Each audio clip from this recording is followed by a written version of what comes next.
अब देखिए next question क्या है, बहुत अच्छा क्वेश्चन है, मीन्स ये कह सकते हो कि रसगुल्ला क्वेश्चन है। डी जो है मिड पॉइंट है एसी का, किसी राइट एंगल ट्रायंगल में हमने प्रूव करना है बी डी जो है हाफ ऑफ एसी है। सो सबसे पहले तो हम एक राइट एंगल ट्रायंगल बना लें, मीन्स यहाँ जो कि इसके मिड पॉइंट डी, बी हमने एक मिड पॉइंट लेना ये रहा और इसको मिला दिया।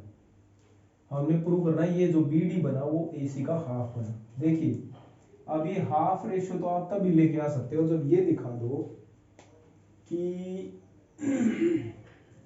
बी डी जो हाफ ऑफ एसी है ना, मजाक कर रहा हूँ। हमें यहाँ पर कंस्ट्रक्शन करनी पड़ेगी। ये बहुत अच्छा क्वेश्चन इसलिए हमने क्या किया, बीडी लाइन को ई पॉइंट तक इस वे से बढ़ाया कि जितना बीडी है उतना ही हमारा डीई है, और फिर इस पॉइंट को हमने इससे मिला दिया, दैट इज ईसी। और ये हमने अपना कंस्ट्रक्शन किया है तो हम इसको डॉटेड लेंगे। तो सबसे पहले तो कंस्ट्रक्शन में हम यही करेंगे। अब हमने पहुंचना है यहाँ तक। यहाँ तक पहुंचने का रास्ता ये है कि किसी वे से मैं बीई को ए सी के इक्वल दिखा दूं। अगर मैं ऐसा कर पाया तो मैं हाफ ले लूंगा, फिर उसका वो प्रूव हो जाएगा। अब इनको इक्वल दिखाने के लिए मेरा टारगेट है क्यों ना ट्रायंगल ए सी बी और ई बी सी को कॉन्ग्रुएंट प्रूव कर दिया जाए। और कॉन्ग्रुएंट प्रूव करने के लिए हमारे पास ये साइड कॉमन है, किसी वजह से ये एंगल भी आपस में इक्वल हो और ये अपोजिट साइड भी आपस में इक्वल हो, तब बात बने। अब ये अपोजिट साइड इक्वल करने के लिए हमें सबसे पहले ट्रायंगल ए डी बी पे आना पड़ेगा और ट्रायंगल ई डी सी पे आना पड़ेगा।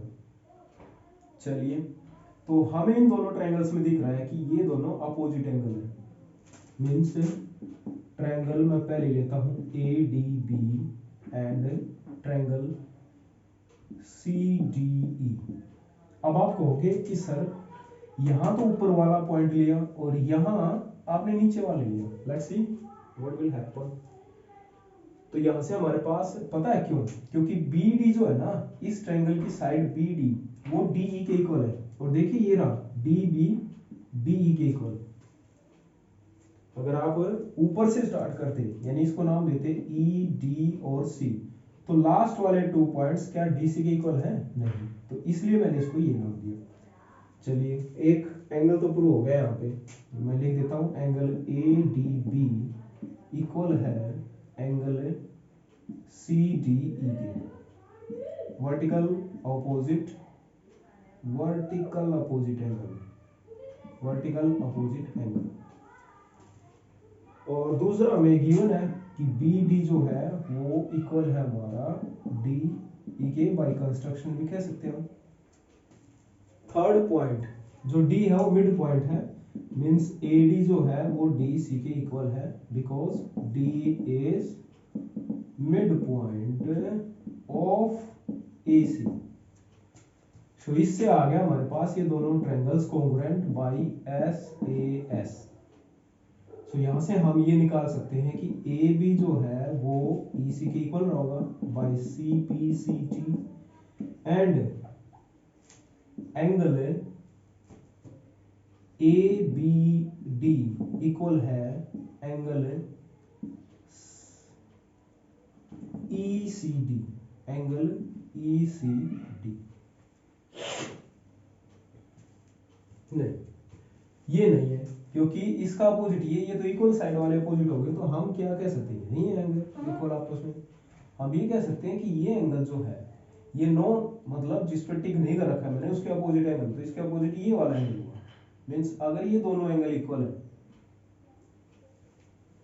तो यहां से हमें क्या मिल रहा है कि किसी भी दो साइड, मतलब ये हमारे पास दोनों पैरेलल साइड्स आएंगी क्योंकि एक ट्रांसवर्सल लाइन इनको कट कर रही है, दो लाइंस को, और ये अल्टरनेट इंटीरियर एंगल है। तो इट्स मीन अगर ये दोनों एंगल इक्वल है, means angle A B D अगर इक्वल है एंगल सी ई डी के, मैं कह सकता हूं कि ए बी जो है वो पैरेलल रहा होगा ई सी के। और इसका साफ मतलब यही है कि एंगल जो सी है वो भी 90 डिग्री है क्योंकि एंगल बी भी 90 है। ठीक है, तो ये इसका मतलब यहां से आ गया ये 90 डिग्री है तो ये भी हमारा 90 डिग्री है। अब चलते हैं, कुछ कुछ लग रहा है कि हमने प्रूव कर दिया। अब मैं ट्रायंगल ए बी सी और दूसरा ट्रायंगल मैं लेता हूं ई सी बी। यहां पर हमने ए बी को अभी अभी ए सी के इक्वल प्रूव किया है, बी सी जो है वो बी सी के इक्वल है क्योंकि कॉमन साइड, और third point angle B equal है एंगल सी के बिकॉज बोथ ऑफ 90 डिग्री। तो इन तीनों बातों से हमारी दोनों ट्रायंगल्स कॉन्ग्रुएंट प्रूव हुई एस ए एस से। तो यहां से निकल गया हमारे पास दिस इंप्लाइज जो साइड ए सी है वो बी ई के इक्वल है by C B C T. अब मैं अगर इसका हाफ लूं, दोनों साइड्स अगर दो इक्वल है तो उनके हाफ भी इक्वल होंगे बाय यूक्लिड एक्सियोम। तो ए सी को तो मैं ऐसे ही रहने दूं और बी ई का half obviously that is B D, hence true. अब चलते हैं दूसरे क्वेश्चन पे। वहां पर कह रहा है कि एक तो आपके पास equilateral triangle C D E है और दूसरा आपके पास एक स्क्वायर है और सी डी का बेस कॉमन है। हमने शो करना है ट्रायंगल ए डी ई और बी ई सी दोनों कॉन्ग्रुएंट है। तो मैं इसको साफ कर देता हूं, चलिए देखते हैं। तो ये दोनों ट्रायंगल, पहली है A D E, A D और ई, और दूसरी है बी सी ई, बी सी और ई। ये एंगल 90 डिग्री है क्योंकि स्क्वायर के हर एंगल 90 डिग्री का होता है, और ये दोनों एंगल भी आपस में इक्वल है क्योंकि ये इक्विलेटरल ट्रायंगल के एंगल है, 60-60 के होंगे। इट्स मीन ये पूरा एंगल आपस में इक्वल हो गया, यानी एंगल डी हमारा एंगल सी के इक्वल हो गया।